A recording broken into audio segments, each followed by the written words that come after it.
প্রিয় দর্শক, শুভেচ্ছা জানবেন ইনফো এক্সপ্রেস বিডির সাপ্তাহিক আয়োজন রাউন্ড দ্য উইকে আপনাদের স্বাগত জানাই। আমি মাসুদুল হাসান রনি।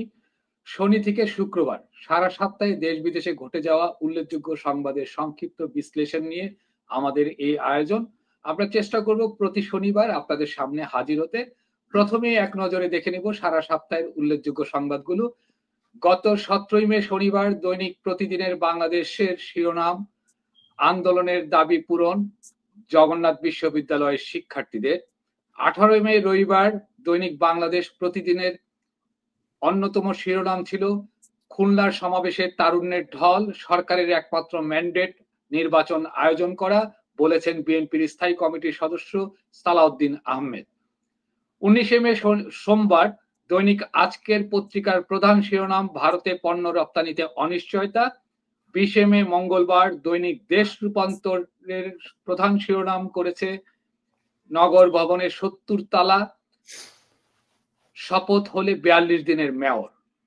21 মে বুধবার দৈনিক বাংলার প্রধান শিরোনাম ছিল: সুপরিকল্পিতভাবে নির্বাচন পেছানোর ষড়যন্ত্র চলছে, বলেছেন বিএনপির মহাসচিব মির্জা ফখরুল ইসলাম আলমগীর।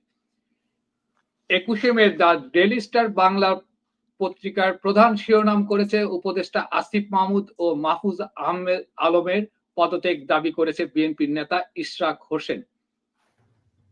21 মে বুধবার আমার দেশ অনলাইন ভার্সনের প্রধান শিরোনাম ছিল: ডিসেম্বরের মধ্যেই জাতীয় নির্বাচন হওয়া উচিত, বলেছেন সেনা প্রধান ওয়াকারুজ্জামান।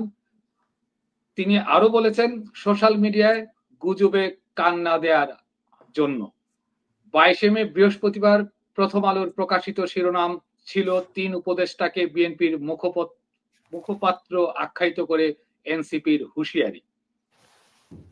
23 মে শুক্রবার দৈনিক সমকালের শিরোনাম: গণ অভ্যুত্থানের পর সেনানিবাসে আশ্রয় নেয়া 626 জনের তালিকা দিল সেনাবাহিনী। 22 মে বৃহস্পতিবার বিবিসি বাংলাকে এনসিপি নেতা নাহিদ ইসলাম জানিয়েছে, অধ্যাপক ইউনূস পদত্যাগের বিষয়ে ভাবছেন। 23 মে শুক্রবার প্রথম আলোর প্রধান শিরোনাম ছিল: প্রধান উপদেষ্টা হতাশ, ক্ষুব্ধ, পদত্যাগ নিয়ে আলোচনা। 23 মে শুক্রবার আরো একটি সংবাদ দৈনিক নয়া দিগন্তের শিরোনাম ছিল: আরেকটা 1-11 বন্দোবস্ত করার পায়তারা চলছে, বলেছেন এনসিপির নেতা নাহিদ ইসলাম। শুনছিলেন সারা সপ্তাহের উল্লেখযোগ্য সংবাদের শিরোনামগুলো। আজ আমরা সংবাদ পর্যালোচনায় অংশ নেবেন আমার সাথে রাজনৈতিক বিশ্লেষক জয়নাল আবেদিন, আছেন সাংবাদিক কলামিস্ট মঞ্জুর এহসান চৌধুরী। প্রথমেই জনাব জয়নাল আবেদিন, আপনার কাছে একটি শিরোনামের আলোকপাত করতে চাই। ডক্টর ইউনূসের পদত্যাগের প্রসঙ্গে তাকে কেন এই সিদ্ধান্তের দিকে ঠেলে দেওয়া হচ্ছে বা দেওয়া হলো, এর দায় কি রাজনৈতিক দলগুলো এড়াতে পারেন? ধন্যবাদ রনি ভাই এবং আমাদের সহালোচক জনাব মঞ্জুর এহসান চৌধুরী মিঠু ভাই। আপনি যে সংবাদটার জন্য আমাকে বিশ্লেষণ করতে বললেন, এটা আমি প্রথমেই বলবো এটা খুবই দুর্ভাগ্যের। এবং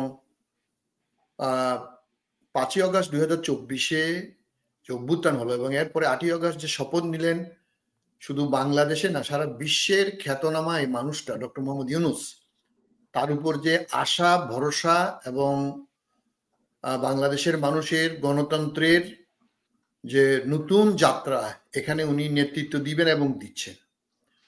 কিন্তু হঠাৎ করে গত 9 মাস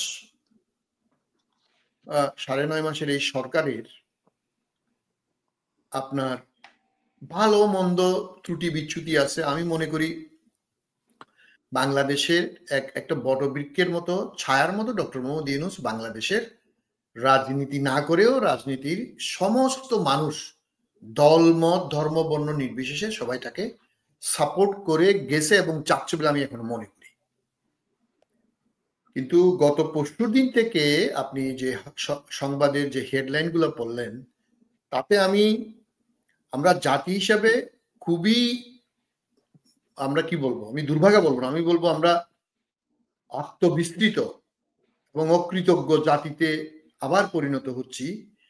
যে 17 বছরের স্টিম রোলার এবং ভারতীয় আপনার পদচারণা যে সরকারের মাধ্যমে আমরা যেখানে ভারতের কৃতদাসে পরিণত হয়েছিলাম, সেখান থেকে উত্তরণের পরে গণতন্ত্রকামী এবং ফেসিবাদ বিরোধী শক্তিগুলার যে আপনার অবস্থান এবং উনার প্রতি ডক্টর মোহাম্মদ ইউনূসের প্রতি 100% সমর্থন রেখে আমি এটাও বলবো, উনি যেই ধরনের শিশুসুলভ অথবা বালকিল্য এই যে আচরণ আমি দেখছি, I am sorry for my word, I have all every respect for this gentleman and this government, শেষ দিন পর্যন্ত আমরা সাপোর্ট করে যাব। কিন্তু উনি কিছু কিছু জায়গায়, এখন আমরা পরিষ্কার, এগুলো আমাদের পরিষ্কার করতে হবে, রাজনীতি এনজিও চালানো না, রাজনীতি ছেলে খেলা না। উনি আমাদের চেয়ে অনেক জ্ঞানী, বুদ্ধিমান, বিবেচক, সবকিছু। বিএনপি একটা বলবে, জামাত একটা বলবে, এনসিপি একটা বলবে, সেনাবাহিনী বলবে, সব দাবি দেওয়া ওনার যমুনার দিকে যাচ্ছে, এটা আমরা জানি। কারণ উনি স্টিম রোলার দিয়ে উনি গায়ের জোরে বন্ধ করবেন না। কিন্তু একটা জিনিস আমরা লক্ষ্য করলাম, সেটা হচ্ছে যে ছেলে পেলেরা আমাদের ফেসিবাদ বিরোধী নেতৃত্বের ফাইনাল খেলাতে সম্মুখ সমরে ছিল, তাদের আমি মনে করি 99% লেখাপড়ায় ফেরত চলে গেছে। বাংলাদেশের ইতিহাসে ছাত্ররা যে এইবার নেতৃত্ব দিছে তা তো না।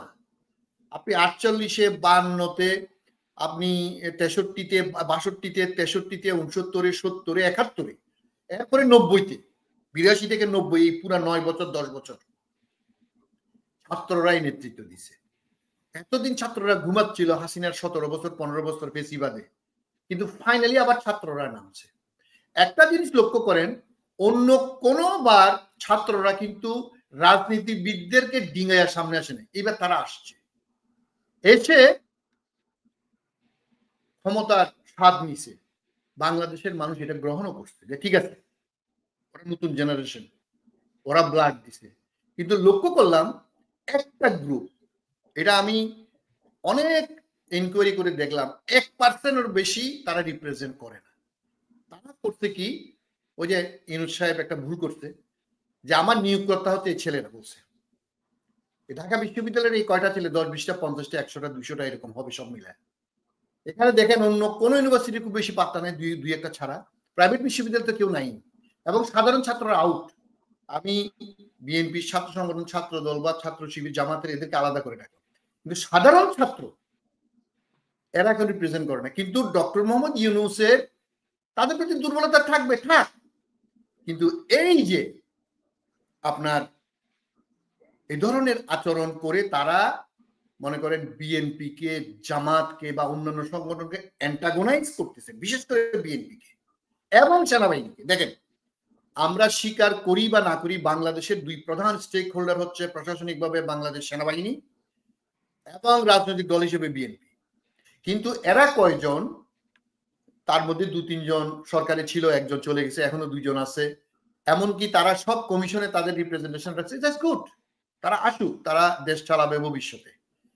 কিন্তু ডক্টর মোহাম্মদ ইউনূস তাদেরকে, একজনকে বলছিল তাদের architect of the total uprising, তারপরে আমাদের নিয়োগকর্তা, এইটা বলার পরে এই ছেলেগুলো সেটার একটা গুড জেস্টার হিসেবে না নিয়ে মনে করতেছে তারাই সবকিছু, বাংলাদেশ আর কিছু না। এই যে তার ডক্টর মোহাম্মদ ইউনূস সাহেবের, আমি মনে করি is a blunder he did.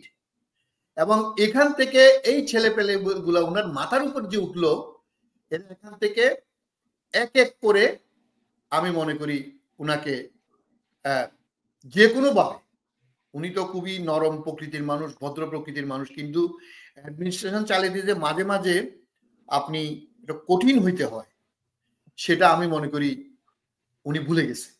এবং এর মধ্যে আপনি দেখেন, আপনি যদি আমি ইয়ে না করি, আজকে এই মুহূর্তে আপনি পত্রিকার হেডলাইন দেখেন যে বাংলাদেশে আরেকটা 111 করার পায়তারা করছে, কে বলছে? নাহিদ ইসলাম, এনসিপির প্রেসিডেন্ট।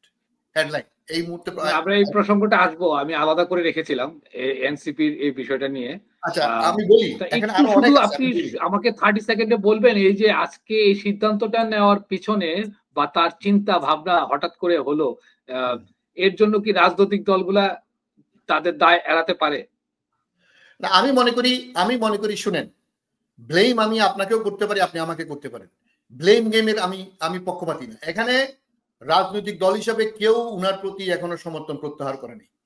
তারা রাজনৈতিক রেটরিক বলবে, তার সমালোচনা করবে, তারা এই দাবি করবে। জয়নাল ভাই সমর্থন প্রত্যাহার করেনি, এটা সঠিক, কিন্তু হ্যাঁ, সমর্থন যে আছে এবং তার প্রতিটা কাজে বাধা সৃষ্টি করা, তার প্রতিটা বক্তব্যের এগেনস্টে কথা বলা, তার সিদ্ধান্তর বিরোধিতা করা, এটা কিন্তু মাঠে ময়দানে খুব ভালো মতো চলছে। এতে আপনি আমাকে বলেন কোন সিদ্ধান্তের বিরোধিতা? আমি কয়েকটা সিদ্ধান্তের কথা যদি বলি, যেরকম ধরেন যে এই যে উনি স্পষ্টত বলেছেন যে ডিসেম্বর থেকে জুনের মধ্যে নির্বাচন হবে, এই একটা কথা কিন্তু উনি বারবার উল্লেখ করেছেন। শুধু একটি মিডিয়া না, দেশে বিদেশি মিডিয়ার কাছে উনি উল্লেখ করেছেন। কিন্তু এই যে ওনাকে চাপ প্রয়োগ করা, 2 মাস পরে আমরা আন্দোলনে নামবো, 2 মাসের সময় দেওয়া হলো, এই যে আলটিমেটাম গুলো দেওয়া হচ্ছে, তার মানে একটা মনস্তাত্ত্বিক চাপ সৃষ্টি করা হচ্ছে ডক্টর ইউনূসের উপরে। এই চাপ মঞ্জুর হাসান চৌধুরী, আপনার কাছে আমি আবার জয়নাল ভাইয়ের কাছে আসবো। মঞ্জুর হাসান চৌধুরী, আপনার কাছে এই প্রসঙ্গ ধরে, এই যে চাপ প্রয়োগ করা, এই যে সেনা প্রধানের যে বক্তব্য ডিসেম্বরের মধ্যে নির্বাচন হওয়া উচিত, সেটা তো একটা মনস্তাত্ত্বিক চাপ ডক্টর ইউনূসের উপর তৈরি করা, বা এটা রাজনৈতিক বক্তব্য সেনা প্রধান দিতে পারেন কিনা, বা সেনা প্রধানের সাথে সরকারের কি দূরত্ব, ক্রমশ দূরত্ব বাড়ছে? আপনি কিভাবে দেখছেন এই বিষয়টা? একটা সরকার পরিচালনা করতে গেলে তো দূরত্ব বাড়ার কথা না, যেহেতু সরকারের একটা পার্ট হচ্ছে সেনাবাহিনী। সেনাবাহিনীর সঙ্গে তো সরকারের কখনোই দূরত্ব হওয়ার উচিত না বা কথাও না। কিন্তু বিষয়টা হচ্ছে যে সেনাবাহিনী প্রতিরক্ষা বিষয়ে মন্তব্য করবে, তাদের মন্তব্য, কিন্তু দেশের রাজনীতি নিয়ে মন্তব্য করার অধিকার তো তাকে দেওয়া হয়নি, সংবিধানেও নাই, এবং আন্তর্জাতিকভাবেও সেই বিষয়টি কিন্তু গ্রহণযোগ্যতা পায় না যদি সেনাবাহিনী রাজনৈতিক ব্যাপারে কথা বলে। সেনাবাহিনী সেনাপ্রধান উনি ওনার সাম্প্রতিক অফিসারদের নিয়ে যে বৈঠক করেছেন, সেই বৈঠকে উনি একটি কথা বলেছেন যে জানুয়ারি মাসের 1 তারিখে নতুন সরকার আর শপথ নেবেন, এরকম ভাবে বলা, মানে ডিসেম্বরে নির্বাচন, দ্যাট মিনস এই অন্তর্বর্তীকালীন সরকারের সময় নির্ধারণ করে। এটা কি আমি বুঝি না, এটা কেন উনি বলতেছেন, কাদের পেশারে বলছেন, নাকি উনি যেহেতু সাবেক প্রধানমন্ত্রী শেখ হাসিনার ঘনিষ্ঠ আত্মীয় এবং সেই বিষয়ে পরবর্তীতে যদি বিএনপি ক্ষমতায় আসে তাহলে ওনার পরিণতি ভালো মন্দ হতে পারে, সেসব কথা চিন্তা করে বিএনপি যে কথাটি বলতেছে সেই কথার সঙ্গে সুর মিলিয়ে বিএনপির পক্ষে কথা বলার কাজটি করছেন, নাকি বৈদেশিক চাপে করছেন? বৈদেশিক বলতে আমি বলবো ভারতীয় চাপ, যেহেতু ভারতীয় সেনা প্রধান, ভারতের সেনা প্রধান ওনার এক বক্তব্য তো প্রায় আমরা শুনি, দেখি সোশ্যাল মিডিয়াতে, যে উনি ওনার কমিউনিকেশন বাংলাদেশের সেনাপ্রধানের সঙ্গে খুব গুড কমিউনিকেশন, ভালো কমিউনিকেশন, এবং ওনারাও ওই সেনাপ্রধানও বলেছেন যে নির্বাচিত সরকার আসলে এসব সমস্যা কেটে যাবে। এবং একই রকম ভাবে একই সুরে যদি সেনাপ্রধান একই কথা বলে, যেটা তার এখতিয়ারের মধ্যে পড়ে না, আবার একদিক দিয়ে ধরলে পড়ে, কিরকম করে যদি বলা যায় যে সেনাপ্রধানের এই জিনিসটা যখন শেষ অবস্থায় যখন সেনাবাহিনী ডিপ্লয়েড করা হলো, সেখানে গুলি চালানোর কথা বলা হয়েছিল, সেনাবাহিনী গুলি চালিয়েছে প্রথম দিকে, কিন্তু পরবর্তীতে সেনাবাহিনী গুলি না চালিয়ে যখন এটা বন্ধ করলো, তো সেই হিসাবে বলা যাবে যে সেনাবাহিনী যদি শেখ হাসিনার পক্ষে থাকতো তাহলে এই আন্দোলনের সফলতা আনা কঠিন হয়ে যেত। সেনাবাহিনী সেই সময় আন্দোলনকারীদের, ছাত্র জনতার পক্ষে ছিল বলেই আন্দোলনের সফলতা খুব দ্রুততম আসছে। আর পক্ষান্তরে আপনার আরেকটা নিউজের কথা বলেছেন যে এই 626 জনের যে তালিকা প্রকাশ করা হয়েছে, আমি আসবো এটা প্রসঙ্গে, একই সঙ্গে আমি বলে দিই, কারণ এটা সেই সেনাবাহিনী সংক্রান্ত বিষয় বলেই আমি উল্লেখ করতে চাই। এই 626 জনের ব্যাপারটা নিয়ে কিন্তু আজকে 9 মাস ধরেই কিন্তু সবাই বলা বক্তব্য দিচ্ছে, সবার কাছে চাচ্ছে, সবাই সোশ্যাল মিডিয়া এবং টক শো বলেন, টেলিভিশন বলেন, রাজনৈতিক নেতৃবৃন্দ 626 জনের হিসাব কিন্তু বরাবরই চেয়ে আসছে। মজার ব্যাপারটা হচ্ছে 626 জনের যে হিসাবটা প্রকাশ করা হলো, এই হিসাবের মধ্যে এখনো ধরাছোঁয়ার বাইরে অনেকের নাম তালিকা পাওয়া যাচ্ছে। যেমন উল্লেখ করা যেতে পারে যে জাতীয় সংসদের স্পিকার সেখানে আশ্রয় ছিল বলে দেখা গেছে সেই 626 জনের তালিকার মধ্যে, কিন্তু তাকে পাওয়া যাচ্ছে না। এখন এরকম ভাবে যেমন আরেকটা বলা যেত যে জুনায়েদ আহমেদ পলকের নাম ছিল এটার মধ্যে, কিন্তু পলককে তো সেনাবাহিনীর ওখান থেকে আনা হয়নি বা তারা হস্তান্তর করেনি, কিন্তু পলক একটি বাইরের জায়গা থেকে তাকে গ্রেপ্তার করা হয়েছে। তো এইরকম ভাবে জিনিসটা এখনো কিন্তু সেই পরিষ্কার বলে। আরেকটা জিনিস খুব চাওর, সেটা হচ্ছে যে আমাদের যে আয়নাঘরের কথা বলা হয়, সেই আয়নাঘর পরিদর্শনের ব্যাপারে সেনাবাহিনীর একটা অস্বচ্ছ নীতি আমরা লক্ষ্য করেছি। এই নীতিটাও কিন্তু খুবই বিতর্ক সৃষ্টি করেছে। তো সেই হিসাবে দেখা যাচ্ছে যে মনে হয় মানে অনুমান করা যাচ্ছে যে সরকারের সাথে সেনাবাহিনীর একটা সেনাবাহিনী ঠিক না, সেনা প্রধানের একটা দূরত্ব সৃষ্টি হচ্ছে। আবার পক্ষান্তরে দেখা যাচ্ছে কয়েকদিন আগেই প্রফেসর ইউনূস সাহেব তো সেনা বাহিনীর প্রধানদের সঙ্গে বৈঠক করেছেন, সেখানে কিন্তু সেনাবাহিনীর প্রসঙ্গে তিনি ভূয়সী প্রশংসা করেছেন। সেখানে বোঝা যায় না যে একটা দূরত্ব আছে, মানে ভিতরে ভেতরে কি হচ্ছে সেটা কিন্তু খুব একটা সংশয়ের ব্যাপার দেখা গেছে মানুষের। মূলত সেনাবাহিনীর সেনাপ্রধানের এই বক্তব্যের পরেই প্রফেসর ইউনূসের যে পদত্যাগের বিষয়টা, সেই বিষয়টা সামনে আসছে এবং এই বিষয়টি হাওয়া বাতাস দিচ্ছে পলাতক শেখ হাসিনার রাজনৈতিক দল আওয়ামী লীগের বিভিন্ন সেক্টরের নেতাকর্মীরা বিভিন্নভাবে সোশ্যাল মিডিয়াতে উল্টো পাল্টা কথা লিখে এগুলোকে বেশ চাঙ্গা করে গুজবে পরিণত করেছে। হ্যাঁ, গুজবে, ভালো গুজবে। তবে একেবারে মিথ্যে তা না, এরকম একটা তথ্য খুব নির্ভরযোগ্য সূত্র থেকে, বিভিন্ন সংবাদপত্রের সূত্র থেকে বলা যায় যে উনি কিন্তু একরকম সিদ্ধান্ত নিয়েছিলেন, কেননা উনি নিজে হতাশ হয়ে গেছেন। উনি যেটা চেয়েছিলেন সেটা তিনি করতে পারছেন না এই বাংলাদেশে। সেই হতাশার মধ্য থেকেই উনি বলেছেন ঠিক আছে তোমরা চালাও, আমার দ্বারা সম্ভব হচ্ছে না, আমি তাহলে চলে যাই, তোমরা তোমাদের মতন তৈরি করো, এরকম একটা বিষয় আসছিল। ধন্যবাদ, আপনার কাছে আসবো। জনাব জয়নাল আবেদিন, আপনি বলছিলেন 111 এর ঘটনা আরেকটি হতে পারে বা এরকম এনসিপির নেতা আজকেই এই বক্তব্যটা দিয়েছেন, 1/11 বন্দোবস্ত করার পায়তারা চলছে। এটা আসলে কি ইঙ্গিত দিচ্ছে রাজনীতিতে? মিঠু ভাই যে কথাগুলো বললেন আমি এখানে একটু যোগ করি আগে। মিঠু ভাই সেনাবাহিনী প্রধান বা সেনাবাহিনী, ওনার সাথে আমার খুব বেশি দ্বিমত নাই, কিন্তু আমি একটা কথা পরিষ্কার করে বলতে চাই, সিভিল এইড টু মিলিটারি যখন আসে একটা জিনিস মাথায় রাখবেন, একটা ট্রেনিং নিছে গুলি করার জন্য, বন্দুক চালানোর জন্য, রাইফেল চালানোর জন্য, কামান চালানোর জন্য। ওদেরকে সিভিল এইডে আপনি দীর্ঘদিন রাখতে পারবেন না। এবং এরা হচ্ছে আপনাদের ডিফেন্স ফোর্স, এদেরকে ধ্বংস করে দিয়েছে শেখ হাসিনা খুন গুম এগুলোতে জড়িত করে। আপনি যেগুলো বললেন সেগুলো আপনার তো আমি সম্পূর্ণ একমত। আমি মনে করি না সেনাবাহিনী হোক যে বাহিনী হোক যারা গুম খুনের সাথে জড়িত, আপনি যে বললেন এদেরকে কেউ রক্ষা করতে পারবে না। এদেরকে বাংলাদেশের মানুষ ধরবে, বাংলাদেশের টুডে অর টুমরো। যদি আমাদের দেশে আমরা যদি সত্যিকারের সিভিলাইজড জাতি হই, এটা এদের রক্ষা হবে না। কিন্তু একটা জিনিস মারাত্মকভাবে আমাদেরকে মাথায় রাখতে হবে, ডক্টর মোহাম্মদ ইউনূসের সাথে ওয়াকারুজ্জামান বা XYZ প্রতিটা মানুষ ইন্ডিভিজুয়াল, টুকিটাকি সবসময় মানুষের অপিনিয়ন ডিফারেন্স থাকতেই পারে, কিন্তু আমাদের কাছে যে তথ্য সেটা হচ্ছে ওয়াকারুজ্জামান ডক্টর মোহাম্মদ ইউনূসকে অসম্ভব রকম সম্মান করেন এবং উনার প্রতি মানে দেশের সরকারের প্রধান হিসেবে যতটুকু লয়াল থাকার দরকার অতটুকু লয়াল।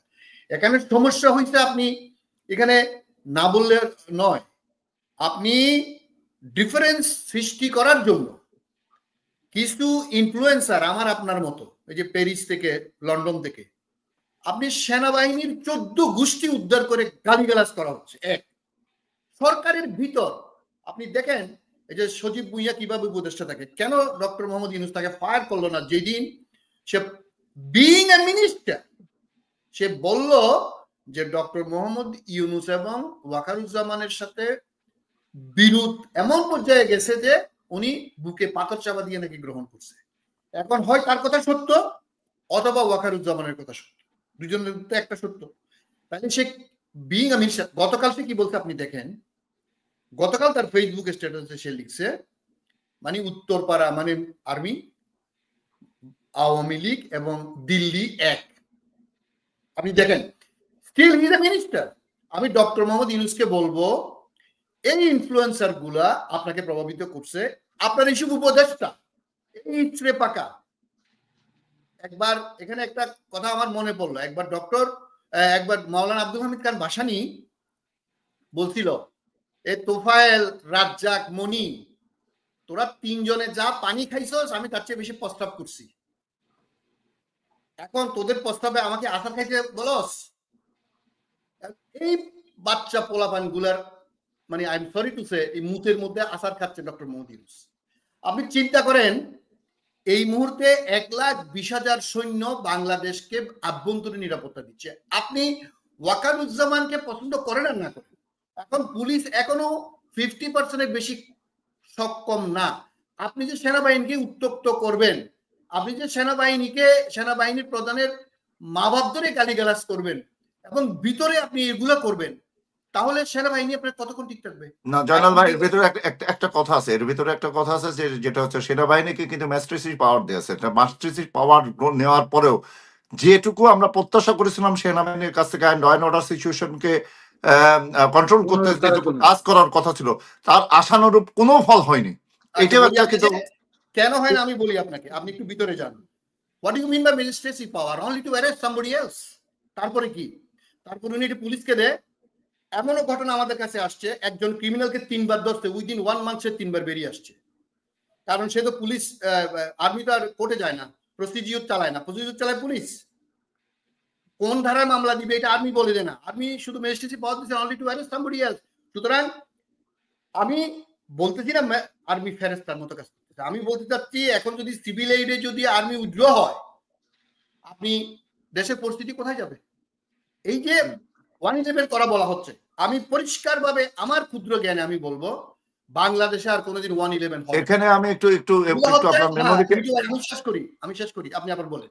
যারা মঞ্জুর হাসান চৌধুরী সম্ভবত একটু আপনার সাথে যুক্ত করতে চাচ্ছিলাম করেন। আমি যুক্ত করতে চাচ্ছিলাম যে 2018 সালের নির্বাচনে আর্মি ডিপ্লয়েড ছিল। তো নির্বাচনে বিএনপির কর্মীরা বা সাধারণ জনগণ যখন রিগিং হচ্ছিল নির্বাচনে, তখন বারবার আর্মির কাছে, আর্মির আচরণটা তো আমাদের মনে আছে যে কি আচরণ করেছিল, তো পিঠ দেখাই চলে গেছিল, তাই না? সেই আর্মিকে এখন দেওয়া হয়েছে যে magistracy power, law and order সিচুয়েশনকে কন্ট্রোল করার জন্য। ধরুক বা তারা ধরছে, মানে সেই ধরার হুকুমটা কোথা থেকে পাচ্ছে, কাদের ধরছে, কিভাবে ধরছে, এবং এটা কিন্তু খুব একটা বেসিক জিনিসটা আমরা দেখতে পাচ্ছি না। আপনি বলেন। আপনি এই যে 111 কথা যে এই যে নাহিদ ইসলাম, এই যে ইসরে পাকা ছেলেটা বললো, তাদের প্রতি এত দুর্বলতা আমার ছিল, এখন আমার সব চলে গেছে তাদের কথাবার্তা দেখে। আপনি 200 ক্যামেরার সামনে 100 জন লোক নিয়ে তারা নির্বাচন কমিশন ঘেরাও করতে যায়, এখন সে বলছে 111। এটা হচ্ছে আরেকটা রেটরিক। মানে ডক্টর মোহাম্মদ ইউনূস যখন রিজিগনেশনের কথা বলছে, উনি তো ডাকবে বিএনপিকে, জামাতকে, অন্যান্য রাজনৈতিক দল, মাহমুদুর রহমান মান্নাদেরকে ডাকবে। উনি এই 2 বাচ্চা ছেলে গিয়ে ওনাকে বলছে আপনি পদ ত্যাগ করেন না। অর্থাৎ আমি বলতে চাচ্ছি এই যে এখন বলছে সে 111, আমাদের রাজনৈতিক বিশ্লেষণে আমরা যতটুকু বুঝি, ওয়াকিবহাল মহলে অনেকের সাথে কথা বলছি দেশে বিদেশে, বাংলাদেশে 111 হওয়ার 0% সম্ভাবনা। কারণ আমরা সেটা আশা করি যে আপনার এই বক্তব্য ধরে আমরা আশা করি যে এই ধরনের ঘটনা পুনরাবৃত্তি যাতে বাংলাদেশের রাজনীতিতে না হয়। আমি আবার একটু প্রসঙ্গ যোগ করি রনি ভাই, এইটা বলা হচ্ছে 2টা কারণে আমি মনে করি। একটা হচ্ছে ওয়াকারুজ্জামানকে সরানো, কারণ সে 111 সৃষ্টি করতে চায় বলে এরকম একটা বাজারে আনতে চায়। 2 নম্বর হচ্ছে দেশে একটা ক্যাওটিক পরিস্থিতি সৃষ্টি করে নির্বাচনটাকে আরো পিছানো, এবং সো কল্ড এই যে প্যারিসের এই বিপ্লবী সরকার গঠন করার আমি মনে করি একটা। ধন্যবাদ। আমরা আবার আসবো আপনার কাছে পরবর্তী। আমরা একটু প্রসঙ্গ ঘুরিয়ে নিই এবার। এই বিষয়ে অনেক বিশদ আলোচনা হয়েছে। যারা মঞ্জুর হাসান চৌধুরী, গত সপ্তাহ জুড়ে ঢাকা নগরী ছিল দাবি আদায়ের নামে রাজপথ দখল করে ভোগান্তির সৃষ্টি করা হয়েছে। মেয়র পদ পেতে ইশরাক হোসেন মরিয়া হয়ে উঠেছিল এবং 26 তারিখ সম্ভবত তারা একটা আলটিমেটাম দিয়েছে 26 শপথ গ্রহণের, এবং হাইকোর্টের থেকে একটা রায় হয়েছে তাকে মেয়র শপথ নেওয়ার গ্রহণের অনুরোধ জানিয়ে। এই বিষয়টা ইশরাক হোসেন হঠাৎ করে এরকম মরিয়া হয়ে উঠলেন কেন? তার সমর্থকরা এই জনজীবনে ভোগান্তি তৈরি করে যে মেয়র জনগণের সুখ সমৃদ্ধি সুযোগগুলো নিশ্চিত করার কথা, তারাই তো পদ গ্রহণের আগেই মানুষের জনজীবনকে ভোগান্তিতে ফেলে দিচ্ছে, তাদের কাছে কি আশা করা যায়? এখন মজার বিষয়টা হচ্ছে যে এই আপিলটা খারিজ হয়ে গেছে এই হাইকোর্টে। খারিজ হওয়ার পরে তারা 48 ঘন্টা সময় বেঁধে দিছে এবং 48 ঘন্টা মানে এই অবস্থান যেটা চলছিল সেটাকে উড্র করা হয়েছে। কিন্তু তার আগে শোনা গেছিল যে না, এটা ইশরাক সাহেব নিজে, ইঞ্জিনিয়ার ইশরাক হোসেন নিজে এটা করছেন না, তার সমর্থকরা এটা করতেছেন, তাদের সে কন্ট্রোল করতে পারেন না, এই জন্য এই জনজীবনের দুর্ভোগ হচ্ছে। কিন্তু 48 ঘন্টার আলটিমেটামের পরে রাস্তা ফাঁকা হয়ে গেল। এই আলটিমেটামটা তো সরে যাওয়ার জন্য ইশরাক হোসেন নিজেই নির্দেশ দিলেন। তার মানে কি আমরা বুঝি, এখান থেকে তো বোঝা যায় যে এই জনদুর্ভোগের জন্য কে দায়ী। আমি কোনো নির্দিষ্ট করতে, আমি এটা দর্শকদের উপরে ছেড়ে দিতে চাই, যে দর্শক নিজেই বুঝতে পারবে যে এই জনদুর্ভোগ কার কারণে হয়েছে। প্রথমত, যেখানে আদালতে একটা রায়ের উপরে যদি ডিপেন্ড করে রায় পর্যন্ত অপেক্ষা করা হচ্ছে, এই যে অপেক্ষা না করার রাজনীতি, এখনই চাই, এখনই দিতে হবে, এখনই নিতে চাই, এই রাজনীতি দেশের মানুষকে খুবই ভোগাচ্ছে, চরম আকারে ভোগাচ্ছে। এই ভোগানোর কারণেই আজকে শুধু কিন্তু এই এক সপ্তাহ ধরে একটি রাজনৈতিক দলের, একটি না, এর মধ্যে যে আপনি এনসিপির কথা বললেন, এনসিপি মাঝে হঠাৎ করে বললেন যে নির্বাচন কমিশনে তারা কার্যকর না, এই নির্বাচন কমিশনার এবং কমিশনারদের পদত্যাগ করতে হবে বলে একটা কর্মসূচি ঘোষণা করলো। একটা জিনিসে আমি জয়নাল ভাইয়ের কথা থেকে আসে, যে বাচ্চা ছেলে বলছিলেন, আমি সেটার সঙ্গে একটু অ্যাড করে বলতে, 129টা ওয়ার্ড নিয়ে ঢাকা দক্ষিণ এবং উত্তর সিটি কর্পোরেশন, এই একটা রাজনৈতিক সংগঠন এনসিপি যদি তাদের রাজনৈতিক সক্ষমতা এতদিনে তারা তৈরি করতো, তাহলে প্রত্যেকটা ওয়ার্ড থেকে যদি 10 জন করে লোক আসতো, তাহলে এখানে 1250 জনের উপস্থিতি থাকার কথা ছিল। আর 50টির উপরে থানা, ঢাকা শহরে থানা কমিটির থেকে যদি 10 জন করে আসতো, তা আরো 500 জন, মানে অ্যাবাউট 2000 মানুষের সমাগম হওয়ার কথাই, এমনি নর্মালি হওয়ার কথা। প্রশ্ন হচ্ছে যে এখানে জনসমাগম হলো না কেন? মাত্র 150-200 মানুষ নিয়ে কেন তারা নির্বাচন কমিশন অফিস ঘেরাও করতে গেল এই দাবি নিয়ে, পদত্যাগের দাবি নিয়ে? এটা খুবই একটা অপরিপক্ক। প্রধান জিনিসটা হচ্ছে যে এই বাচ্চা ছেলেদের পরিচালনার দায়িত্ব যাকে গুরুজন মনে করছে, আমরা যদি ধরেই নিই তিনি ডক্টর প্রফেসর ইউনূস সাহেব যদি হয়ে থাকেন, তাহলে উনারও রাজনৈতিক পরিপক্কতা নাই। উনি তো, যে আপনি বললেন না যে এনজিও নয়, রাষ্ট্র চালানো এনজিও নয়, ঠিক একইভাবে ওনারও রাষ্ট্র চালানো, কোন কাজটি কিভাবে করতে হবে, রাজনৈতিক ভাবে করতে হবে, এই দূরদর্শিতার অভাব তার গুরুজনদেরও আছে। আবার এই যে পক্ষান্তর, একটু আগেই যে সংবাদপত্রের বিষয়টি রনি উল্লেখ করলেন, কিছু সংবাদপত্রে যে 6 জন উপদেষ্টার পদত্যাগের ব্যাপারে বলা হয়েছে, বিএনপির দাবি 3 জন, ওরা পাশাপাশি এদের দাবি 3 জন। এই যে টানা হেসরা, এই যে এসব কারণের মধ্যেই কিন্তু জড়ায় আছে যে এই যে রাষ্ট্র ব্যবস্থার পরিবর্তন, মানে এই বৈষম্য দূর করা, নিয়ম কানুনের মধ্যে আনা, গণতান্ত্রিক পরিবেশ সৃষ্টি করার যে প্রচেষ্টা ডক্টর মোহাম্মদ ইউনূস করতে চাচ্ছেন, সেই জিনিসটা পদে পদে বিভিন্নভাবে এক বিএনপির মতন বড় রাজনৈতিক দল, তারপরে যে নারীর বৈষম্য দূরীকরণের যে প্রস্তাবনা আসছে, সেই প্রস্তাবনার বিরুদ্ধে হেফাজতে ইসলামের শক্ত অবস্থান, এগুলো কিন্তু প্রতি শুক্রবারে আমরা জুম্মার নামাজের পরে দেখতেছি। তো এতে করে হচ্ছে কি যে আসলে কোনো কাজে এগোচ্ছে না। আবার পট করে বলে দিচ্ছে, অনেকে বলছে যে সংস্কার এত জরুরি বিষয় না, সংস্কার নিয়ে তারা বসছেন না, সংস্কার করলেই করা হয়ে যায়। সংস্কার মানে এমন একটা ব্যাপার হয়ে গেছে, সংস্কার জন্য কোন বললেই সৃষ্টি হয়ে যাবে সংস্কার এত সহজ জিনিস না। এই দীর্ঘদিনের জন্য সংস্কার না করে সুবিধা আদায় করে আসছে প্রত্যেকটা রাজনৈতিক দল যারা ক্ষমতায় ছিল, ইতিপূর্বে যারা ক্ষমতায় ছিল।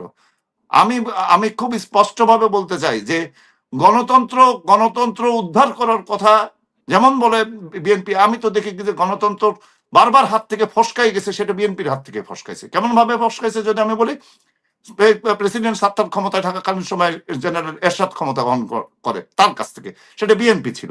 তাহলে বিএনপির কাছ থেকে গণতন্ত্র ফসকাই গেল, আবার স্বৈরাচারের হাতে পড়লো। আবার 2006 সালে যখন এই যে 111 সৃষ্টি হলো, ক্ষমতা ফসকায় গেল, এটাও বিএনপির কাছ থেকে ফসকাইছে ক্ষমতাটা। আর যার ফলশ্রুতিতে 9 বছর বাংলার মানুষ স্বৈরাচারী শাসন পাইছে জেনারেলের সাথে, আবার এই 16টা বছর শেখ হাসিনার স্বৈরাচারীর আশ্রয় পাইছে। প্রত্যেকটা জায়গায় ক্ষমতার হাত থেকে এই গণতন্ত্রের হাত থেকে ফসকায় গেছে বিএনপির কাছে। এই জন্য আমি এই প্রসঙ্গটা তোলার কারণ হচ্ছে, আমার এই প্রসঙ্গটা আমার এই প্রসঙ্গটা তোলার কারণ হচ্ছে এই জন্যই সংস্কার এবং সংস্কার খুবই জরুরি, যাতে বারবার এরকম ঘটনা না ঘটে। এটা জরুরি এবং এই সংস্কার করা লাগবে। সংস্কার করেই নির্বাচন হতে হবে। ধন্যবাদ জয়নাল আবেদীন। আমরা মেয়র ইলেকশন নিয়ে কথা বলছিলাম, মেয়র নিয়ে। আচ্ছা, বিএনপি তো গত সরকারের সকল নির্বাচন একরকম বর্জন এবং অবৈধ ঘোষণা করেছিল, বলার পর কোর্টের রায় তাদের যে প্রার্থীতা ফিরে পাচ্ছে চট্টগ্রাম এবং ঢাকায়। এখন প্রশ্ন হচ্ছে, মেয়র পদে আসীন হওয়ার পর কি বিগত সরকারের নির্বাচনকে একরকম বৈধতা দেওয়াই হচ্ছে? এখানে প্রথমে আপনি যেভাবে উপস্থাপন করছেন এবং আমাদের মিঠু ভাই যেটা বলছেন, এটার সাথে আমি একমত। জনদুর্ভোগ, যে কোনো কিছু হলে রাস্তায় নেমে মানুষের যে কষ্ট, মানুষের কথা বলে মানুষের যে রাজনীতি করা, এই যে যমুনা, তারপরে শাহবাগ, এখন এই যে নগর ভবন, দিজ আর ভেরি আনফর্চুনেট। এগুলো মানুষের যারা ভুক্তভোগী তারা জানে এটা কত খারাপ একটা কাজ। আমি সকল রাজনৈতিক দলকে অনুরোধ করব, যে কোনো দাবিকে আপনারা বিনা ঘোষণায় অথবা উইক ডেতে এইভাবে রাস্তাঘাটে বন্ধ করবেন, ইজ ভেরি ভেরি ব্যাড, এবং এটা কোনো সভ্য সমাজে এটা চলতে দেওয়া যায় না, উচিত না। কিন্তু আপনি যে প্রশ্নটা রনি ভাই এখন করলেন, এখন আমার কথা হচ্ছে নির্বাচনী ট্রাইব্যুনাল রায় দিল, এরপরে এটা নির্বাচন কমিশন আপনার আইন মন্ত্রণালয়ে গেল, আইন মন্ত্রণালয় মন্তব্য করলো যে নির্বাচন কমিশন এটা স্বায়ত্তশাসিত প্রতিষ্ঠান, এখানে আমাদের মন্তব্য করার কিছু নাই, তারা নিজেরাই করতে পারে। তখন নির্বাচন কমিশন আবার ডিক্লেয়ার করলো যে ঠিক আছে, তখন তাদের লয়ারের মতামত নিয়ে তারা এটা গেজেট করলো। গেজেট প্রকাশ করলো কে? আপনার জনপ্রশাসন মন্ত্রণালয়। আমার কথা হচ্ছে, এই নির্বাচন কমিশন নিয়োগ করছে এই সরকার, আদালতের ট্রাইব্যুনালের বিচারকরা নিয়োগ করছে এই সরকার, এবং জনপ্রশাসন মন্ত্রণালয়ের দায়িত্বে হচ্ছে প্রধান উপদেষ্টা। আইন মন্ত্রণালয়ের আসিফ নজরুল সাহেব নিজেই বলছে এটা আমার এখতিয়ারের বাইরে। আচ্ছা, এখন আমার কথা হচ্ছে, এই 4টা মন্ত্রণালয় বা সরকারি প্রতিষ্ঠান ঘুরে যখন ইয়েতে গেল আপনার এই লোকাল গভর্নমেন্টে, সজীব ভুঁইয়ার সে এখানে বাধা প্রদান করলো, এমন ভাবে বাধা প্রদান করলো যে দেশে একটা ক্যাওটিক সিচুয়েশন সৃষ্টি হলো। আমার কথা হচ্ছে, আইনের কথাটা আমি পরে বলছি। আমার কথা হচ্ছে, ডক্টর মোহাম্মদ ইউনূস যখন ওই গেজেটের যে মন্ত্রণালয়, উনি হচ্ছে ওটার ফুল অ্যাডভাইজার বা ফুল মন্ত্রী, উনি তখন ডেকে এটার সমাধান করলেন না কেন? অথবা আসিফ নজরুল, ইশরাক বা সজীবকে ডাইকে এটা কেন করলেন না? এত বড় ক্যাওটিক সিচুয়েশনের দরকার কি? 1 নম্বর। 2 নম্বর হচ্ছে, আপনি যে প্রশ্নটা করলেন, আমার জানা মতে আমি যতদূর নির্বাচনী আইন পড়ছি, সেটা হচ্ছে শপথ গ্রহণের থেকে পরবর্তী 5 বছর। শপথ যদি আপনি একদিন আগেও নেন, আদালতের রায় অনুযায়ী আপনি পরবর্তী 5 বছর থাকবেন। এটা বাংলাদেশের আদার দেন পার্লামেন্ট, যে কোনো এই আপনার লোকাল গভর্নমেন্ট বডি হচ্ছে এই ধরনের সিচুয়েশন। আচ্ছা, কিন্তু আমরা পরবর্তীতে দেখতে পারি যে আসিফ নজরুলের চেম্বারে একটা সাংবাদিক, আমি শেয়ার করছি আমার ফেসবুক পেজে, 23শে এপ্রিল সিদ্ধান্ত নেওয়া হয়েছে, সেখানে সজীব ভুঁইয়া, আসিফ নজরুল এবং এই যে আপনার হাসনাত আব্দুল্লাহ উপস্থিত ছিল, যে ইশরাককে বসানো যাবে না। এইরকম একটা ছোটখাটো জিনিস নিয়ে যদি সরকার এরকম বেগতিক অবস্থা সৃষ্টি করে, এটা কোনো দরকার নেই। আমি একটু যুক্ত করি এখানে। আপনি যেটা বললেন যে শপথ গ্রহণের পরে পরবর্তী 5 বছরের যে কথাটি বললেন আর কি, সারা বাংলাদেশের যেসব পৌরসভা এবং সিটি কর্পোরেশনের মেয়রদের যে বাতিল ঘোষণা করা হয়েছে, এরাও তো শপথ গ্রহণ করে আসছে, এদেরও তো 5 বছর হয়েছিল না, এটা বাতিল তো হয়ে গেছে। না না, এটা তো আপনি তো আইনগতভাবে, আমি একটু ইনক্লুড করতে চাই দুজনের জ্ঞাতার্থে। জনাব জয়নাল আবেদিন এবং মঞ্জুর হাসান চৌধুরী দুজনের জ্ঞাতার্থে বলতে চাই, এখানে একটা সংবাদের শিরোনাম আমরা পড়ছিলাম, যদি ২৬ তারিখে শপথ গ্রহণ করা হয় তাহলে মেয়াদ থাকবে বিগত সিটি কর্পোরেশনের যে নির্বাচন সেই অনুযায়ী ৪২ দিনের মেয়র হবে ইসরাক হোসেন। হ্যাঁ, শপথ যেদিনই গ্রহণ করুক, সে তার টেনিউর পিরিয়ড যে ইলেকশনটা হয়েছে সেই ইলেকশনের টেনিউর পিরিয়ড যতটুকু ছিল সেই পিরিয়ডটুকুর বাকি অংশটুকু সে পালন করতে পারবে। এই পত্রিকা নিউজ কি আমি জানি না। তাইলে ডাক্তার শাহাদাত হোসেনের তো 5 বছর শেষ হয়ে গেছে, সে এখন কিভাবে মেয়র আছে আমি এটা জানতে চাই। জয়নাল আবেদিন, আপনার কাছে সবগুলো কোশ্চেন একই সাথে উপদেষ্টা আসিফ মাহমুদ, মাহফুজ আলম এবং নিরাপত্তা বিষয়ক উপদেষ্টা জনাব খলিলুর রহমান সাহেবের পদত্যাগ চেয়েছে বিএনপি, এবং একই সাথে এনসিপি থেকে 3 জন উপদেষ্টার পদত্যাগ চেয়েছে। এই যে পাল্টাপাল্টি অবস্থান, এটা রাজনীতির জন্য সরকার, এনসিপি, বিএনপির যে দূরত্ব তৈরি হচ্ছে মনে করা হচ্ছে কতটা শুভ বা অশুভ সংকেত বহন করছে আগামী রাজনীতির জন্য? না, আপনি তো এখানে তিনজন বলছেন। এখানে আমি আপনাকে বলি, এই যে তাসনিম জারা এবং তাদের যুব সংগঠনের প্রেসিডেন্ট, খুব সম্ভবত তার নাম ফখরুল ইসলাম অ্যাডভোকেট, এরা একটা তাদের ফেসবুক পেজে শেয়ার করছে এবং লিখছে, সেটা হচ্ছে নির্বাচন কমিশন, হাইকোর্টের সকল বিচারপতি, তারপরে হচ্ছে আপনার tribunal, prosecution office, attorney general office, Dudak এবং ম্যাক্সিমাম সেক্রেটারি, এরা নাকি সব বিএনপি। এবং সাথে এই 3 জন উপদেষ্টা যেগুলো আপনি ওয়াহিদুদ্দিন মাহমুদ, ডক্টর সালেউদ্দিন আহমদ, সালেউদ্দিন আহমেদ এবং আরেকজন, কার কথা বলো, 3 জন, তো এদেরকে বিএনপির লোক বলতেছে। এখন আপনি দেখেন বাংলাদেশে আপনি যদি বলেন পতিত আওয়ামী লীগ গেছে, কিন্তু তাদের একটা পার্সেন্টেজ লোক এখনো আছে সমাজে, সেটা যে সব জায়গায় থাকবে। তারপরে একটা পোর্শন ছোট হোক, এটা জামাতের আছে আর বিএনপির আছে। বিএনপি, আওয়ামী লীগের বাইরে জামাত আছে, আরো অন্যান্য টুকিটাকি সব মানে অপিনিয়নের মানুষ তো থাকবে। কিন্তু এনসিপির মানুষ আপনি কই পাবেন? তাহলে তো আপনি আওয়ামী লীগ নিয়োগ করতে হবে এনসিপির পক্ষে। এখন মনে করেন দুদকের চেয়ারম্যান একজন সাবেক সচিব, সে কোনোদিন বিএনপি করে নাই। ডক্টর সালেউদ্দিন আহমেদ, আপনার ওয়াহিদুদ্দিন মাহমুদ এবং মির্জা ফখরুল, আমি জানি এরা 3 জনই ক্লাসমেট, এবং 3 জনেরই আপনি শিক্ষক তুল্য বা শিক্ষক হইল ডক্টর মোহাম্মদ ইউনূস, তাদের সাথে এই সম্পর্ক আমি জানি। ওয়াহিদুদ্দিন মাহমুদ, আপনার তার শ্বশুর ছিল বাংলাদেশের ইতিহাসের অন্যতম সেরা অর্থনীতিবিদ ডক্টর এম এন হুদা, মির্জা নুরুল হুদা। উনি সাইফুর রহমানের আগে বিএনপির অর্থ উপদেষ্টা ছিলেন, ঢাকা বিশ্ববিদ্যালয়ের শিক্ষক ছিলেন এবং সবার শিক্ষক ইনক্লুডিং ডক্টর মোহাম্মদ ইউনূসের শিক্ষক ছিলেন। আমি সেই জন্য যদি বলি যে যদি ওরা যদি বিএনপি হয়, সেজন্য যে এনসিপির এই যে বাচ্চা, এগুলোর আমি বাচ্চা বলতে রাজি নেই, আদর করে বলতাম তাদেরকে। তাহলে ডক্টর মোহাম্মদ ইউনূস সবচেয়ে বড় বিএনপি। কারণ জিয়াউর রহমান যখন বিএনপি প্রতিষ্ঠা করে, ডক্টর ইউনূস সাহেব তখন গ্রামীণ ব্যাংক প্রতিষ্ঠা করে। এবং ডক্টর মোহাম্মদ ইউনূস তার নিজের বইতে লিখছে যে জিয়াউর রহমানের সাথে তার অনেক বৈঠক হয়েছে, এবং তার 19 দফা প্রণয়নে রাজনীতির বাইরে যেসব লোকের সাথে উনি কথা বলছেন, তার মধ্যে ডক্টর মোহাম্মদ ইউনূস একজন। এবং তার যে গ্রাম সরকার কনসেপ্ট, এটা ডক্টর মোহাম্মদ ইউনূস থেকেই নিছেন। তাহলে এই যে ছেলেপেলেরা আজকে এইসব কথা বলতেছে, তাহলে তো সবচেয়ে বড় বিএনপি ডক্টর মোহাম্মদ ইউনূস, উনাকে তো পদত্যাগ করতে হবে এগুলা। আর বিএনপিও এইসব কথা বলা আমি মনে করি ঠিক না। ডক্টর মোহাম্মদ ইউনূস যদি সামনে থাকে, একটা ভালো নির্বাচন আমরা পাবো।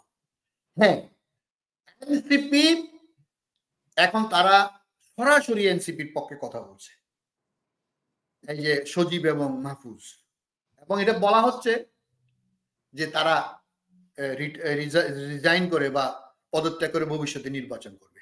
তবে এখানে আমি একজনের কথা সিরিয়াসলি বলতে চাই, একটু আগে যার কথা বললাম, সে যে ধরনের আপনার within the advisory council, within the government, Sajib Bhuiyan যে ধরনের, মাহফুজ আলমকে আমি বলবো না, সে বরং চেষ্টা করতেছে, আমি যতটুকু দেখছি আমার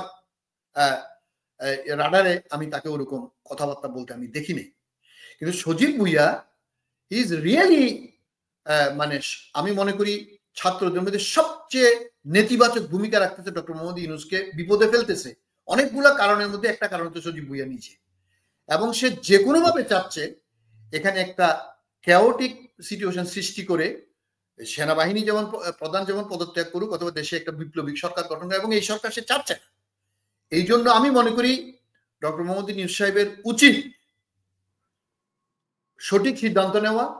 এবং আমি এই কথা বলে শেষ করব যে অবিলম্বে, আমি শুনলাম আজকে সন্ধ্যায় বিএনপি এবং জামাতকে উনি দাওয়াত দিছে, তারা দুই রাজনৈতিক দলই যাবে। আমি আমাদের কাছ থেকে আজকে আপনার এই প্ল্যাটফর্ম থেকে, রনি ভাই, মিটু ভাই, আপনাদের এই প্ল্যাটফর্ম থেকে আমি অনুরোধ করব, ডক্টর মোহাম্মদ ইউনূস সাহেব যদি আমাদের কথা শুনেন বা তাদের যদি কেউ এটা প্রেস সেভরা কেউ শুনেন, আমরা বলবো 3টা জিনিস ডিক্লেয়ার করে দেন। একটা হচ্ছে সংস্কার, কনসেনসাস ভিত্তিতে কি কি হবে, তারপরে নির্বাচনী রোডম্যাপ, সেটা ডিসেম্বরে, জানুয়ারিতে হোক, ফেব্রুয়ারিতে হোক। এই যে জুনের পর্যন্ত যে বলছেন বাংলাদেশে মে জুন ইলেকশন হবে না, এগুলা ঝড় বাদলের বৃষ্টির দিন। তারপরে মার্চ মাসে আপনার কি বলে রমজান হবে না, এটা ফেব্রুয়ারির 10 তারিখের আগে হইতে হবে যদি আপনি সত্যিকারের নির্বাচন করতে চান। এটা আমি মনে করি বিএনপি বা সেনাপ্রধান ডিসেম্বরে চাইছে। আমি আপনাকে বলি 3টা জিনিস। একটা হচ্ছে সংস্কার কি কি করবেন, 2 নম্বর হচ্ছে জুলাই সনদ, 3 নম্বর নির্বাচনী রোডম্যাপ। এই 3টা ডিক্লেয়ার করুক। আপনি সংস্কার যত কিছুই করেন কনসেনসাসের ভিত্তিতে করতে হবে। কেন? আপনি যত কিছুই করেন এটা রেটিফাই করবে আপনার সংসদ। তো সংসদে 2/3 মেজরিটি না থাকলে কেউ করতে পারবে না। এটা হচ্ছে নাম্বার 1। এবং এটা নিশ্চিত করতে হবে সকল দল যেই ক্ষমতায় যাক 2/3 মেজরিটি। আপনার নিশ্চয়ই মনে আছে, আপনাদেরকে আমি মনে করি আপনারা দুজনেই 96 সালের কথা জানেন। 95 সালে জামাত, জাতীয় পার্টি, আওয়ামী লীগ যখন এই তত্ত্বাবধায়ক সরকারের জন্য আন্দোলন করতেছিল, বিএনপির 2/3 মেজরিটি ছিল না। বেগম খালেদা জিয়া বলছিলেন আপনারা আসেন, আমরা সেটা পাস করবো, কিন্তু সবাই পদত্যাগ করছিল। তারপরে 15ই ফেব্রুয়ারি যে নির্বাচন করলো, সেখানে তত্ত্বাবধায়ক সরকার, এটা তো একটা সংস্কার। বিএনপি সংস্কার করে নাই, এটা এই যে বিএনপি সংস্কার চায় না বা এটা ভুল কথা। আপনি 2010 সালে যদি তত্ত্বাবধায়ক সরকার উঠায় না দিত, তাহলে আজকে কি আমরা এই সিচুয়েশনে পড়তাম না। সুতরাং সংস্কার বিএনপিকে, জামাতকে, এনসিপিকে এবং অন্যান্য সকল রাজনৈতিক দলকে নিয়ে ডক্টর মোহাম্মদ ইউনূস কালকে, অর্থাৎ বাংলাদেশে এখন শনিবার হয়ে গেছে, এই শনিবারে যেই বৈঠক ডাকছে, আমি মনে করি অনুরোধ করব সবাইকে, আপনারা সবাই ধৈর্য ধরেন, ডক্টর মোহাম্মদ ইউনূসের উপর আস্থা রাখেন। ডক্টর মোহাম্মদ ইউনূস পদত্যাগ করলে দেশে একটা ক্যাওটিক সিচুয়েশন হবে। আমরা 2007 হয়তো হবে না, দেশে একটা অনিশ্চয়তার দিকে যাবে। ধন্যবাদ আপনাকে আলোচনা যুক্ত হওয়ার জন্য। আমি সর্বশেষ মঞ্জুর হাসান চৌধুরী আপনার কাছে অন্য একটা বিষয় নিয়ে শেষ করতে চাই। আমরা দেখি বেশ কয়েকদিন আগেই ভারত বাংলাদেশের রপ্তানিতে নিষেধাজ্ঞা দিয়েছে, এবং যে কারণে স্থলপথে নিষেধাজ্ঞার কারণে বাংলাদেশের পণ্য ভারতের মধ্য দিয়ে অন্য জায়গায় রপ্তানি করা যাচ্ছে না। এই বিষয়টি আমাদের অর্থনীতিতে কিরকম বিরূপ প্রতিক্রিয়া তৈরি করবে আপনি একটু বলবেন। বাংলাদেশও ভারতের উপরে একটা নিষেধাজ্ঞা দিয়েছে, স্থলপথে সুতা আমদানির ব্যাপারে নিষেধাজ্ঞা দিয়েছে, কিন্তু সেই একটা নিষেধাজ্ঞা একটা প্রসিডিউরের মধ্যে দেওয়া হয়েছে। সেটা সম্ভবত এপ্রিল মাসে দেওয়া হয়েছিল। এপ্রিল মাসের 5 তারিখে এই নিষেধাজ্ঞার কথা ডিক্লেয়ার করা হয়েছিল এবং 12 তারিখ থেকে নিষেধাজ্ঞা কার্যকর করা হয়েছে। সেই হিসাবটা যদি আনা হয়, তাহলে ভারত যেসব বিষয়ে নিষেধাজ্ঞা দিচ্ছে, যেমন আমাদের গার্মেন্টস রপ্তানির যে বিমান, কার্গো বিমান ব্যবহারের জন্য যে নিষেধাজ্ঞাটা দিল, সে মানে অ্যাট দ্য টাইম, মানে যখনই নিষেধাজ্ঞা দিচ্ছে তখন থেকে বন্ধ হয়ে গেল, মানে ক্ষতি করা।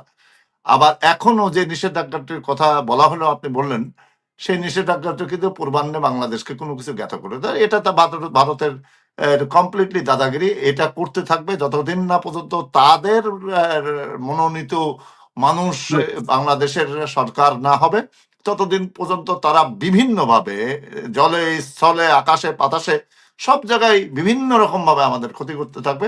বাংলাদেশকে ক্ষতিগ্রস্ত করা তারা একটা আইটেম নিয়ে নিয়েছে। মানে তারা এখন বাংলাদেশকে অনেকটা পাকিস্তানের মতন মনে করে, যে পাকিস্তানের সঙ্গে যে আচরণ করবো বাংলাদেশের সঙ্গে যুদ্ধ হোক আর নাই হোক, একটা অঘোষিত যুদ্ধ তারা চালাচ্ছে আমাদের সঙ্গে। এটাই হচ্ছে আপনার ব্যাপার। আর একটু আপনার সাথে এটা ইনক্লুড করে এখানে শেষ করতে যাচ্ছি। আমরা আমাদের মংলা বন্দর তাদের হাতে দেওয়া হয়েছিল। সেটা নিয়ে তো আমাদের সরকার বা বর্তমান কিভাবে অপারেটিং শুধু হচ্ছে শুধু ওটা। মংলা বন্দর না, মংলা বন্দর ভারতকে দেওয়া হয়েছিল, ভারতকে পরিচালনার দায়িত্ব দেওয়া হয়েছিল এবং পতেঙ্গা বন্দর সৌদি আরবের একটি কোম্পানির কাছে দেওয়া হয়েছিল, রেড সিগেট। রেড সিগেটে। তো এই বন্দর দুটো যখন দেওয়া হয় তখন কিন্তু এইসব রাজনৈতিক দল, আমি তো রাজনীতির মধ্যে সম্পৃক্ত না, আমি বলতে চাই না, আমরা সাংবাদিকতা করি, সুতরাং রাজনৈতিক দলদের তখন কিন্তু উচ্চবাচ্য করতে দেখি না। আজকে যখন নির্বাচন দিন যখন 2024 সালের নির্বাচন করে ফেলার পরে তো অনেক রকম সংগ্রাম ছিল, সবাই তো ঘরে লেজ গুটায় চলে গেল। এখন ছাত্ররা একটা আন্দোলন করে, বৈষম্য বিরোধী আন্দোলন করে, কোটা বিরোধী আন্দোলন করে যখন সরকারকে হটাই ফেলে দিছে, তখন এই হটানো আন্দোলনকে ছিনতাই করতে, কিডন্যাপ করতে বহু রাজনৈতিক দলকে এখন দেখা যাচ্ছে বড় বড় কথা বলছে, কেউ আবার বলছে পেশাব ফিরলে ভেসে যাবে, ইত্যাদি ইত্যাদি। এগুলো শুনতেও খারাপ লাগা যায়, এত এত আমরা মানে জিনিস পাওয়ার জন্য এত এত উদ্বিগ্ন। কেননা চট্টগ্রামের বন্দর যদি ইউএই নেদারল্যান্ড বেসিক একটা ইউএই কোম্পানির কাছে দেওয়ার কথা বলা হচ্ছে, এগুলো পৃথিবীর প্রত্যেকটা দেশেই কিন্তু এরকম ঘটনা আছে, অনেক দেশেই আছে বন্দর পরিচালনার দায়িত্ব দেওয়া হয়। এটা এমন কোনো ঘটনা। পাশাপাশি যদি এটাই বলা যায়, বাংলাদেশ ঢাকা আন্তর্জাতিক বিমানবন্দরের 3য় টার্মিনাল পরিচালনার দায়িত্ব দেওয়া হয়েছে জাপানের উপরে, তাহলে এগুলো নিয়ে তো বিতর্ক, এগুলো নিয়ে কিন্তু কোনো কথা না। কেননা চট্টগ্রাম বন্দরে মধু আছে, এই মধু থাকবে না। আবার একটু আসতে হচ্ছে জয়নাল আবেদিন, আমরা অনুষ্ঠান শেষ করতে পারছি না। আপনি তো চট্টগ্রামের মানুষ। এই যে নিউ মর্নিং বন্দর নিয়ে যে ঘটনাগুলো চলছে, এই আন্দোলন সংগ্রাম, আমরা জানি ওখানে সাইফটেক এটা পরিচালনা করত। তাদের সীমাহীন দুর্নীতি 15 বছরে কারণে ওখানে বন্দর কর্তৃপক্ষ বছর বছর লস দিয়েছে। তো এখন সরকার একটা উদ্যোগ নিয়েছে এই বন্দরটাকে আরো বেশি সচল করা, আরো বেশি ডেভেলপ করা। সেই জায়গায় হঠাৎ করে চট্টগ্রাম কেন্দ্রিক রাজনৈতিক দলগুলো এরকম শোরগোল বা মিছিল মিটিং করে সরকারকে এরকম বেকায়দায় ফেলার কি কারণ? ছোট্ট করে। এটা আমি মিটু ভাইয়ের সাথে একমত। এখানে এই যে ডিপি ওয়ার্ল্ড দুবাইয়ের এবং সিঙ্গাপুরের পিএসএ, নেদারল্যান্ডসের একটা কোম্পানি এবং সৌদি আরবের একটা কোম্পানি, 1, 2, 3 এবং নিউ মরিং টার্মিনাল এগুলো দেওয়ার জন্য, এগুলো আসলে বিএনপির আমল থেকেই 2003-4 থেকে শুরু। মধ্যখানে হাসিনার আমলে কিছু চুক্তিভুক্তি হয়েছে এবং ডক্টর মোহাম্মদ ইউনূস এই নিয়ে যেটা বলছেন এটা আমি তার সাথে সম্পূর্ণ একমত। পৃথিবীর সবচেয়ে ভালো পোর্টগুলো এরাই চালায়, ডিপি ওয়ার্ল্ড না হলে 100টা পোর্ট চালায়। এখানে ইনভেস্টমেন্টেরও দরকার। চট্টগ্রাম বন্দর আপনার বলতে গেলে 50% এফিসিয়েন্সি এখনো নাই, এবং আপনার দেশের কোনো উন্নতি হবে না, কোনো ফরেন ইনভেস্টমেন্ট আসবে না যত পর্যন্ত আপনার পোর্ট সচল না হবে। আন্তর্জাতিক মানের বাদ দেন, এশিয়া মানের যদি করতে পারেন তাহলে চট্টগ্রাম বন্দর ভিত্তিক বাংলাদেশের উন্নয়ন, স্পেশালি এফডিআই যেটা ফরেন ডিরেক্ট ইনভেস্টমেন্ট আসবে, এটা 1 নম্বর। আর বিমানবন্দরের কথা বললেন মিঠু ভাই, আমি তো এভিয়েশনের মানুষ। এই যে ভারতের কথা বললেন, দিল্লি এবং কলকাতা থেকে অর্ধেক টাকায় কার্গো পাঠানো যায়, why not from Dhaka, Chittagong আর সিলেট? আপনি আমাকে বলেন। আমাদের এয়ারপোর্ট গুলা চালায়, এগুলো আমি অনেকবার বলছি, আজকে আপনার এখানে সুযোগ দিলেন, আমি এটা 1 মিনিট আমি বলি। বিমানবন্দর চালায় এয়ারফোর্স, আর সমুদ্র বন্দর চালায় হচ্ছে naval force. They are not at all qualified to run all this important government installations. আপনি ঢাকা বিমানবন্দর বা চট্টগ্রাম বিমানবন্দর বা সিলেট পৃথিবীর অন্যতম কস্টলিয়েস্ট বিমানবন্দরের মধ্যে, খুব সম্ভবত পৃথিবীতে নাম্বার 2 হাইয়েস্ট যদি আপনি কার্গো পাঠাতে যান। দিল্লি কেন যাবে? এই যে ভারত বন্ধ করছে, সবচেয়ে ভালো করছে। আমাদের সব ক্ষমতা আমাদের করতে হবে। চট্টগ্রাম বিমানবন্দরে এই যে আমি কালকে না পরশু দেখলাম পত্রিকায় যে কার্গো ভিলেজ যেটা মানে ফেলে রাখছে, সব ঢাকা কেন্দ্রিক। সিলেটে কোনো কিছু হয় না। ফার্স্ট টাইম গত সপ্তাহে গেল একটা কার্গো প্লেন। ওয়াই? চট্টগ্রামে, ঢাকা এবং সিলেটে আপনি এয়ারপোর্ট গুলোকে কি পরিমাণ কস্ট, আপনি যদি একদিন সময় দেন সেদিন ডিসকাস করবো, আজকে সময় নাই। অবশ্যই আমাদের বিমানবন্দরে যে আপনি বললেন না, আপনি টাকা নিবেন তাদের কাছ থেকে, বিমানের মতো একটা দুর্নীতিবাজ প্রতিষ্ঠানকে গ্রাউন্ড হ্যান্ডলিং করতে ঢাকা বা চিটাগং এয়ারপোর্টে। ওয়াই? থাক, তাদের সাথে আন্তর্জাতিক কম্পিটিশন হবে। ইস্টার্ন রিফাইনারি একজনে শুধু তেল বিক্রি করবে এয়ারপোর্টে। ওয়াই? সারা দুনিয়াতে 5টা 7টা কোম্পানি তেল বিক্রি করে, হাইয়েস্ট প্রাইস আপনার তেলের দাম এখানে। তাহলে আপনি জাপান $2 বিলিয়ন বা $2.5 বিলিয়ন ঢাকা বিমানবন্দরের জন্য দিছে। আমি মনে করি পুরো গ্রাউন্ড হ্যান্ডলিং বিমান থাক, সাথে বিদেশি কম্পিটিটররাও থাকবে, এবং উন্নতি যে স্ট্যান্ডার্ড করছে যদি বিমান এটা পরিচালনা করে এটা ধ্বংস হয়ে যাবে, এটা চলবে না। সুতরাং ফরেন ইনভেস্টমেন্ট এবং পরিচালনা বিদেশিদের হাতে দেন, পরবর্তীতে ধীরে ধীরে ধীরে ধীরে আপনারা শিখে দরকার হলে নিজেরা চালাবেন। ধন্যবাদ। প্রিয় দর্শক, আজ এখানে শেষ করছি, দেখা হবে আগামী পর্বে।